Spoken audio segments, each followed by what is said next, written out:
Hi, welcome to Sacred Spaces. I'm Gina Marie and today we're here at the wonderful Oxford Scholar Hotel, part of RMIT, in the central city hub. This is an old historic hotel that's had a wonderful renovation a couple of years ago now and has become a fabulous place for past and present students and teachers to meet and the general public. We're going to meet some of the people who made this project come to life, so come on in.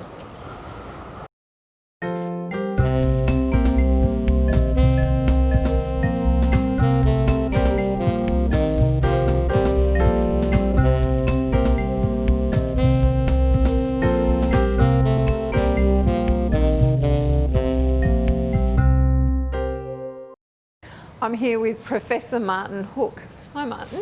Hi. Could you tell us your role at RMIT and within this project? I'm the Dean of the School of Architecture and Urban Design, and I'm also the Deputy Pro-Vice-Chancellor of Partnerships in the College of Design and Social Context. And in this project, I was part of the project control group, but also really led the engagement with the architect and driving some of the key ideas behind the project. And I believe you worked very hard to incorporate the old vision with the new vision. How did that work?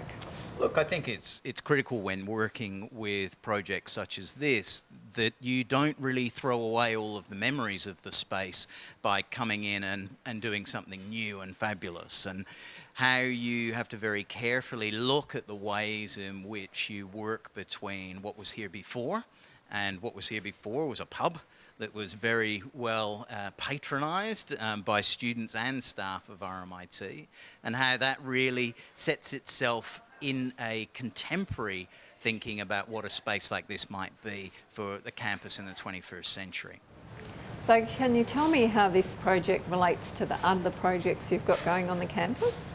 Look, I think for a contemporary campus in the middle of the city, we certainly see the ways in which our students interact with the city in a very different way. And coming to university is a very small part of their lives outside of the work that they're doing, outside their family and their other commitments. So we have seen our spaces shift in the way in which we're now both in the new academic street immediately across the road and also the Swanson Academic Building for our business college right next door, seeing the ways in which we're making incidental spaces or collaborative spaces outside of the classroom or the lecture theatre.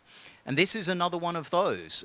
This one might happen to serve coffee and beer, but this is a space where students can come and collaborate, relax, charge their laptop, do a bit of work in between classes, play a bit of pool, and really looking at the ways in which we describe the place as a sticky campus. Not quite sticky feet in the old pub, but really looking at the ways in which we encourage students to stay on campus in between their classes and bringing and building that sense of belonging to the places that the students might be.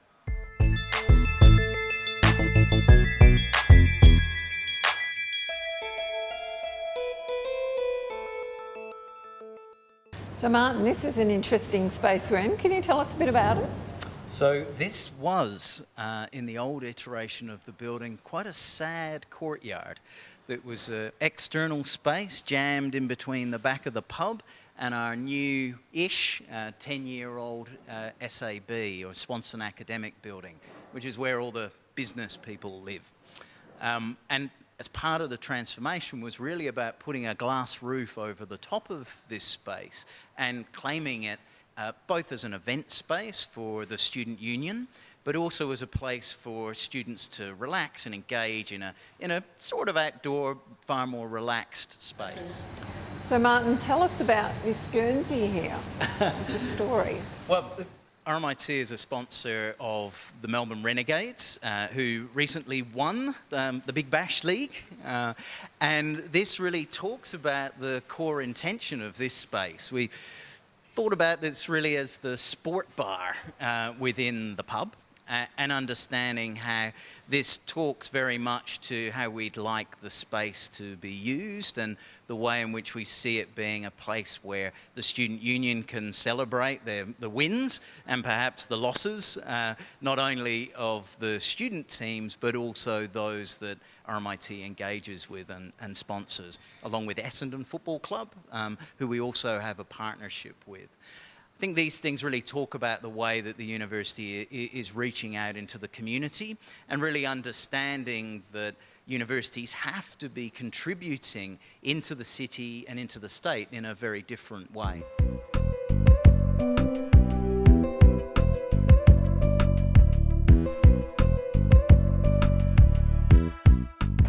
Now, Martin, I don't mean to be cheeky, but I'm just wondering, are these walls finished? Yes. They might not look particularly finished, but one of the things that we really tried to do was to really, as part of that conversation of retaining the heritage of the place rather than necessarily the building, we found several things under the fabric of the building as we pulled it apart in demolition. And here we came across these newspapers, and we were hoping that they might have been from the 1920s and would be able to tell a story of what the Oxford Scholar was back at the beginning of the last century. But unfortunately, they're from 1988, which perhaps in the future will be very interesting to someone looking at it further down the track. Yes, well, that is a while ago now, isn't it? But I think one of the other things that it talks about many places around this ground floor area and a little bit upstairs is the ways in which we've left that unfinished quality to the architecture, where some brickwork hasn't quite been rendered over. We're able to see the ways in which the building processes actually come about. And then really understanding from that how that gives it that sense of character and a story within how the new spaces have come about inside the old. I love the way you've incorporated story with the new and the old. And this show is called Sacred Spaces, and we like to ask our guests what part of the building is your sacred space in here. Look, I would probably say around about here somewhere would be where I would have had a few too many glasses of red wine with an old professor a very long time ago. So, yeah, I would be somewhere here I feel quite comfortable. Feel comfortable. That's great. Thanks so much for your time. Thank you. Thank you.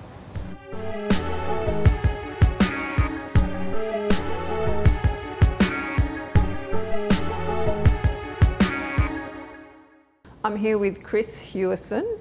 Chris, could you tell us your role at RMIT, please? Sure, I'm the Executive Director of Property and the Chief Procurement Officer, which basically means I'm responsible and accountable for all of our built form assets here at RMIT. And why did RMIT decide to renovate the Oxford?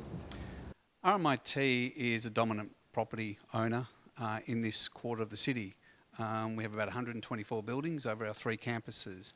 And given the central location of the Oxford Hotel, which we've owned for about 30 odd years, when it became available with the previous publican deciding not to stay on, we thought that we could create this back into what it was over 100 years ago, into a traditional inner city hotel for A, our community of RMIT, but B, also for the people of Melbourne to enjoy. And how is the RMIT community enjoying it?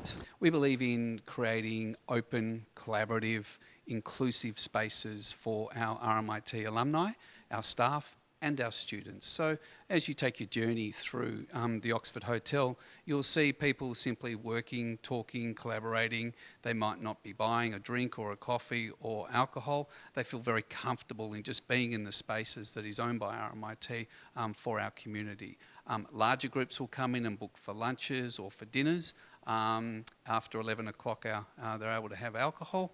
Also we open about 8 o'clock in the morning for a cup of coffee. But similar to our new Academic Street development across the road, which I'm sure my colleague Martin will talk about, the spaces are for our community to use when they want to use them, to collaborate, and be part of RMIT and create that sticky campus that not all universities are always able to achieve, particularly those in the heart of the central business district, because there's so many other distractions for them to depart campus.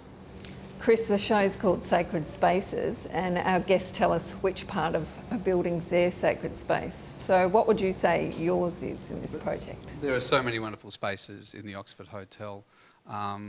However, given our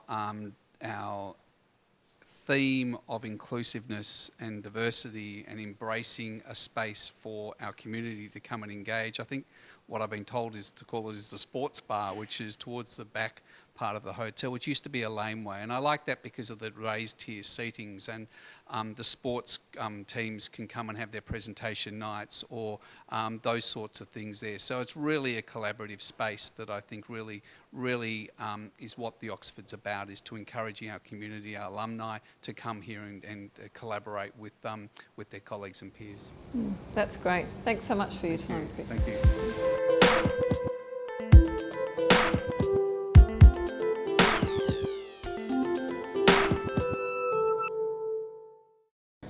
I'm here on the second floor with Rodney Eggleston.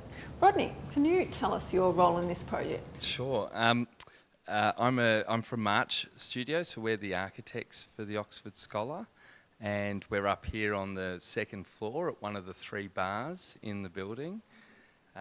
This level has a kind of different function to the other floors. So the idea being that RMIT alumni and that staff can book the spaces out and get together and kind of talk about, you know, the way that they're running the university, host events for whatever part of the school that they're running, and really have their own space that's close to the university, that's still connected, but not downstairs with all the student riffraff.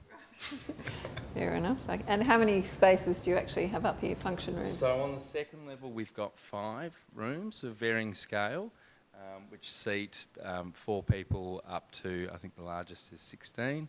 And then on the floor below there's one large space that can be combined into 2, and they can sit 50 people down for a meal at the same time. That's great. And are they well used? Well, it's only just opened, but I think it's starting to get traction in the university, and people are beginning to book the spaces out, which is fantastic, because it means that you've got this kind of environment that's on campus, it's part of campus, and it celebrates everything RMIT. It kind of keeps everyone together, and RMIT being a city campus, it is part of the city as well, so it's really nice that they have this offering on top of all the other offerings that they have. I love all the natural materials you've used in here. Thanks. Yeah, cheers. No, the materials, we really wanted to create a warm space. There's a bit of the Oxford Scholar, the name, has that kind of heritage to it, and we didn't want to create a kind of mock heritage pub like you might see out at the airport or one of those kind of English pubs. But there's something within those environments that's quite warm and makes you want to sit there and stay a long time. And for us, it was really about using some of those richer materials. So the entire space is made out of spotted gum, which is a sustainable timber.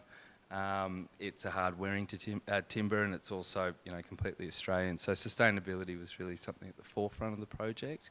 And the result of using materials that are real is that it feels like a genuine real space that hopefully will get better with age rather than worse. Yeah, it feels great. Well, why don't we go downstairs and have a look at the other space? All right, sounds good. Let's do it.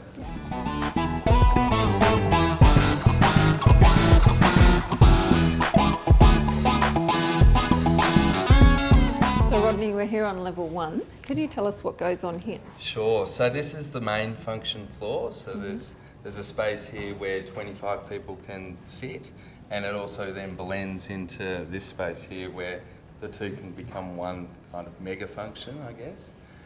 This is an interesting floor for us because it really, when we started looking into the building and into the history of the Oxford Scholar, we actually discovered that the US swim team stayed here during the 1956 Olympics.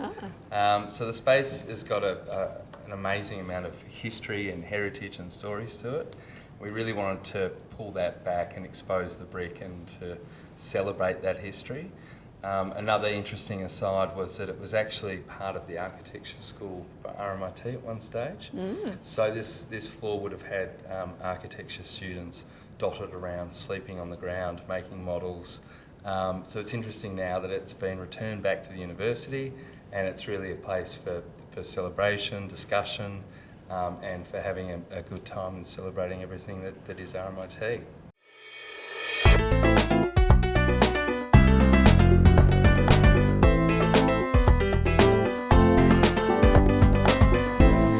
Rodney, what can you tell us about this great space here? So we're in the main public bar of the Oxford Scholar. It's a familiar space for me. I used to come here a bit when I was a student at RMIT, and I think if anyone studied at RMIT, the chances are they've come to the Oxford Scholar at some point in time. So we really wanted to keep that central bar, that ground floor activation to the street, and give it a new kind of feeling and modernise it, obviously. Yeah. So Rodney, what can you tell us about this amazing ceiling? It's gorgeous. Thank you. The ceiling's there for a number of different reasons. Firstly, it's to cover all the services that are required, the mechanical ducts, the lighting, etc. Secondly, it acts as an acoustic baffle, so you can get some intimate spaces where you can hear each other speak, which in a busy pub is usually important. And then thirdly, it begins to compress and elevate different areas of the floors. So we've really tried to create intimate moments, different moments, by articulating a three-dimensional spotted gum ceiling. And Rodney, what can you tell me about this moving screen? What's going on here? So that's actually a flip dot screen, which is not too dissimilar to what you'd find at an airport or a train station. So there's just one piece of plastic flipping back and forth to give you black or white. And the idea is that it's a scoreboard for RMIT's many redback teams. So you've got netball, basketball, etc. To interactively display the scores of what's happening in the wider community. And it also gives animation students the opportunity to use it as a canvas to design rudimentary animations on. So a really nice way to, again, showcase some of the talent here at RMIT.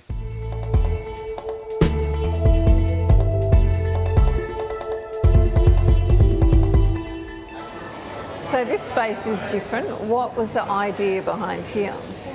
This is a funny little space. It's the Atrium area for the Oxford Scholar. In previous iterations, it's been a band room, and then more recently integrated as part of the SAB building.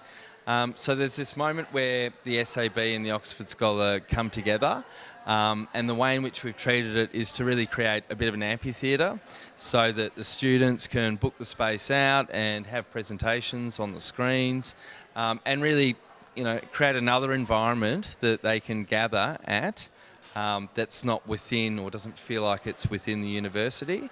So the many clubs that exist at the university, for example, or just showing your mate what it is that you're working on and having those robust discussions that make a university go around. So we're really happy with how it's all turned out in this area. So Rodney, this show is called Sacred Spaces. So tell us, what part of the building is your sacred space? Interesting question. I think being a pub, it would probably have to be the bar. You might find me holding it up from time to time, and I think it's a really great addition to the city, and it gives a new type of space to the city. But definitely the bar area is probably the number one. Fabulous. Thanks, Rodney. That might be our cue to go and have a drink. Wonderful. Cheers. This has been Sacred Spaces. My name's Gina Marie. See you next time.